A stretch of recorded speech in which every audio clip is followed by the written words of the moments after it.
বিলাসীপাৰা পৌৰসভাৰ যি 24 লাখ টকাৰ আবণ্টনীয় কাম সেই কামত নিবিদা আমাৰ জইণ্ট ঠিকাদাৰ উত্তম দাসে লাভ কৰিছে বুলি শুনা পাইছোঁ।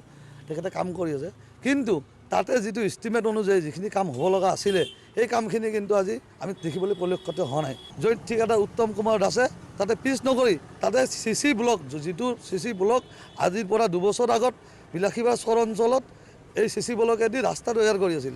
সেই ৰাস্তা আজি নতুনত্ব কৰাৰ কাৰণে এই CC ব্লকখিনি পেলাই দিয়া হৈছে।